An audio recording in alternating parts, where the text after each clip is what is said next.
नाजरीन, 6.5 करोड़ साल पहले माउंट एवरेस्ट की साइज जितना एस्ट्रॉइड हमारे प्लेनेट से टकराया था। 10 किलोमीटर फैले हुए एस्ट्रॉइड ने अर्थ का पूरा नक्शा ही बदल डाला। ये तबाही इतनी हौलनाक थी कि इसने पूरे प्लेनेट से डायनासोर्स का खात्मा कर दिया। लेकिन आज इंसानों के पास ऐसी टेक्नोलॉजी मौजूद है जिससे अर्थ की तरफ बढ़ने वाले एस्ट्रॉइड्स का पहले से अंदाजा लगाया जा सकता है। ये टेक्नोलॉजी वक्त के साथ साथ एडवांस होती जा रही है और हम ज्यादा से ज्यादा दूर एस्ट्रॉइड्स को भी देख सकते हैं। नासा के पास फ्यूचर में अर्थ के करीब से गुजरने वाले 26,115 एस्ट्रॉइड्स की लिस्ट मौजूद है। इनमें से 16,420 ऐसे एस्ट्रॉइड्स हैं जिनका साइज 100 मीटर से भी छोटा है।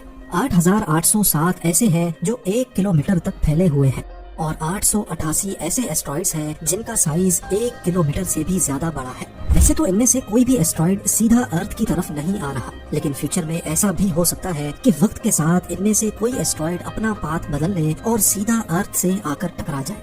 सिर्फ 1 किलोमीटर फैला हुआ एस्ट्रॉइड अगर अर्थ से टकरा जाए तो वो इतनी एनर्जी प्रोड्यूस करेगा जितनी 1000 न्यूक्लियर बॉम्ब से पैदा हो सकती है।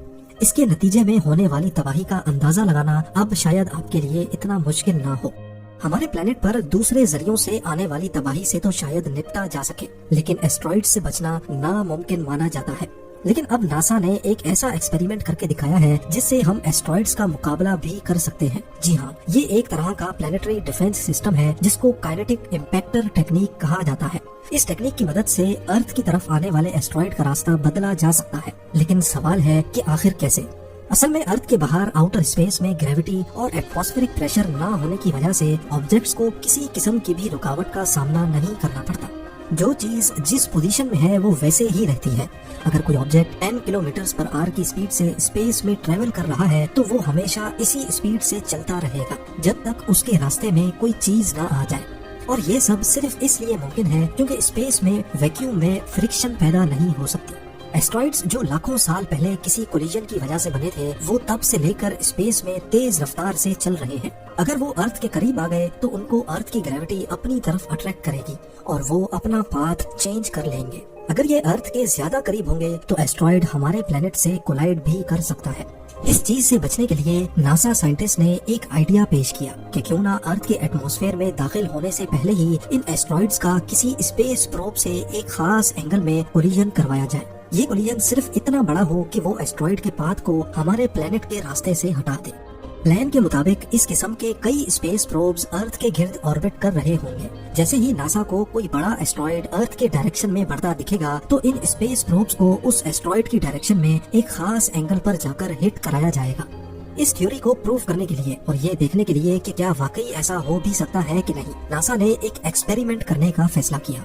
इस मिशन को नासा ने डार्ट यानी डबल एस्ट्रॉइड रीडायरेक्शन टेस्ट का नाम दिया। 23 नवंबर 2021 को $325 मिलियन की लागत से बनाया गया dart spacecraft space x falcon 9 rocket के जरिए वेंडनबर्ग स्पेस फोर्स बेस से लॉन्च किया गया। दूसरे स्पेस प्रोब्स की तरह डार्ट में भी थ्रस्टर्स, कैमरा सिस्टम और रेडियो लिंक मौजूद था जिससे वो लाइव इमेज फीड नासा को भेज सकता है।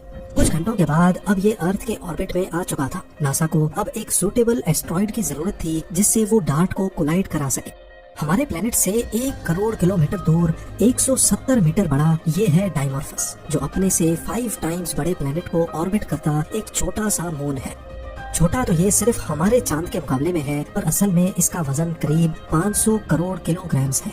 इसकी हाइट, मास और अर्थ से इसका डिस्टेंस देखकर इसको डार्ट कोलिजन के लिए बिल्कुल परफेक्ट समझा गया। जबकि दूसरी तरफ डार्ट का वजन सिर्फ 579 केजीज है, यानी इसका मास डाइमॉर्फस के मुकाबले में सिर्फ 0.00001% ही है।